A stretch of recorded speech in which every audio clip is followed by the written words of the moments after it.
Welcome to today's podcast episode. I'm Abby. I am the coach manager here at Risley. I also help support a lot of our family clients. My personal connection to type 1 diabetes is I have an 11-year-old son that was diagnosed when he was 7. And so at this age and stage, I'm pretty closely connected as a parent. And so that's my world. Jehan, I'll throw it over to you.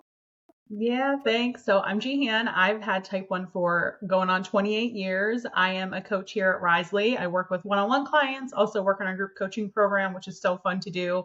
I was diagnosed at 10, currently on the Omnipod 5 and Dexcom 6, G6. And just a life with T1D. Kind of I'm at that spot where I don't remember much before having T1D. It's always been a part of me, and just so wonderful that I get to have this chat with you, Abby, and talk about these questions that came in. Yes, I'm excited. So we're going to be doing probably one of these episodes a month. We asked our readers and listeners, like, if you had questions, to send those in through the email, through the newsletter, also through social media. And so if you ever have questions, please keep them coming our direction. But we're going to answer as many as we can today. And so we'll be doing more of these episodes over the next few months. And so I'll kick us off and we'll jump into all these wonderful questions. So the first one I want to talk about is, this came in from a client that has been diagnosed as an adult, so a LADA diagnosis. And she said, I feel so alone being diagnosed at 38, and I feel like my experience is so different from everyone else's. And so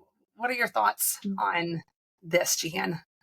Yeah. So that's, again, like the opposite of me, having it since the age of 10. They are 38, right? Is that what you said, 38? So I think it can be really hard to be diagnosed as an adult when you've lived your whole life a certain way, and then all of a sudden it gets flipped upside down. And it's like a new way to think, a new way to live, lots to learn. It's really hard to do that. And being around other people so you don't feel alone in it can be so helpful. Yeah. I'm thinking about, in this round of our group coaching program, we have someone who I think she was 37 when she was diagnosed. It's only been like 6 months. So like whatever. Yeah, she's 37. It's been like 6 months, under a year.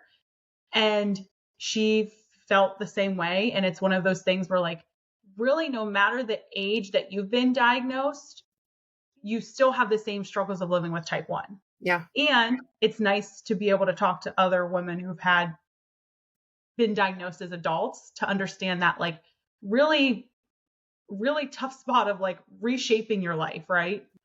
Yeah. With that diagnosis. Yeah, absolutely. I think about, I talk to a lot of our clients on the front end on enrollment calls, and I'm like reflecting on, I've talked to so many people who come in with a LADA diagnosis, and even those who kind of feel like they have one foot in both worlds, meaning they are on long acting insulin, but they have not yet started on short acting. And so they feel like they're sort of in that in between phase. And I've actually had people say to me, I feel like I don't belong fully in the type 1 world or the type 2 world. I'm just like sort of straddling that, which then leads to those feelings of like isolation and loneliness, and kind of like that my experience is so different. And so I think for those people in particular, it's extra challenging. And I've also felt like, based on what people have shared with me, a lot of times they've been misdiagnosed.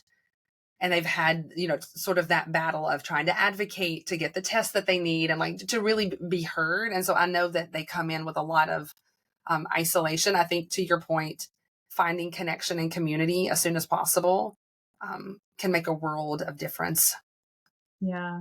And like you said, it's not like it was an overnight, like some people with type 1, it can happen pretty quickly. And then you're in the emergency room at DKA and okay, you have type 1. But like you said, they've gone through like a period of time that's been really challenging and can be traumatic, trying to figure out what's wrong with me, what's going on, the misdiagnosis. And so, like, also processing all of that is very important, right? I know with some of my clients, especially the ones who have been diagnosed as adults, we talk about the 5 stages of grief. I don't know if you've done this with your clients. Have you? I'm just laughing because this is like, it's actually a great segue, Jehan, because that's actually the next question that we're going to talk about. So the intersection of like mental health, specifically grief, and type 1 diabetes. And so, continue with what you were saying.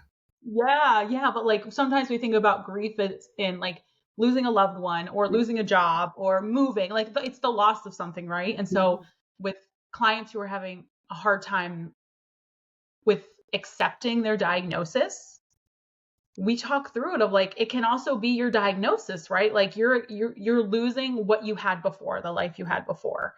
And so these are normal natural feelings and just something to explore. And some of them have said like, "Oh my gosh, like I really am going through these stages and I didn't realize it." And like Yeah.